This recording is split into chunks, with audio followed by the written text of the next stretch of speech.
Hello dear student, কেমন আছো? I hope প্রত্যেকে শুধু ভালো নয়, ভীষণ ভালো আছো।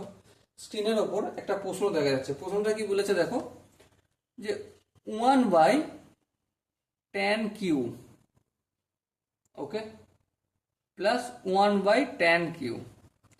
আচ্ছা, আমরা একটা কাজ করবো, এর মানটা কত বের করতে বলেছে। চলো এখানটা কাজটা কমপ্লিট করে নিই, ঠিক আছে? এখানটা আমরা এখানে করব tan Q plus 1/tan Q. তাহলে কি হবে? লসাগু করলে হবে tan কিউ। হ্যাঁ, tan কিউকে এখানে tan কিউর সঙ্গে গুণ করলে কি হয়ে যাবে? tan square Q plus tan কিউকে tan কিউ দিয়ে ভাগ করলে এক, এককে এক দিয়ে গুণ করলে এক হয়ে গেল। ওকে, এবার দেখো তাহলে এই জায়গাটা 1/, এটা পুরোটা লিখে দেবো। হ্যাঁ, লিখে দেবো। কি লিখবো? tan square Q plus 1/tan Q. হ্যাঁ, ঠিক। তার মানে পরবর্তী লাইনে এই tan কিউটা উপরে উঠে চলে যাবে, আর 1-এর সঙ্গে গুণ করলে কি হয়ে যাবে? tan q plus tan square Q.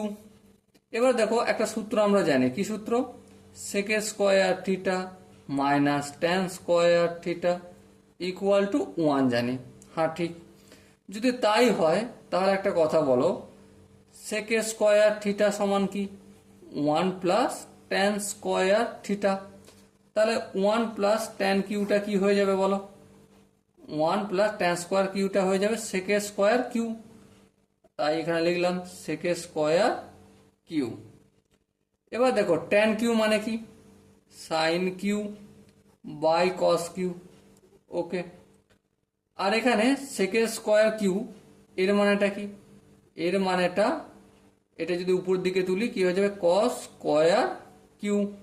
এখানে দেখো cos কিউ আর স্কোয়ারটা কেটে গেল, তাহলে কি হলো?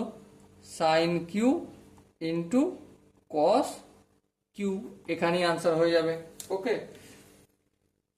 আই হোপ প্রত্যেকের বোঝা গেছে।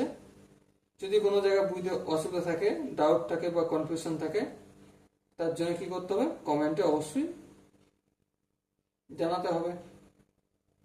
সো দেখা হচ্ছে পরবর্তী সেশনে। ততক্ষণ পর্যন্ত ভালো থেকো, সুস্থ থেকো। জয় হিন্দ।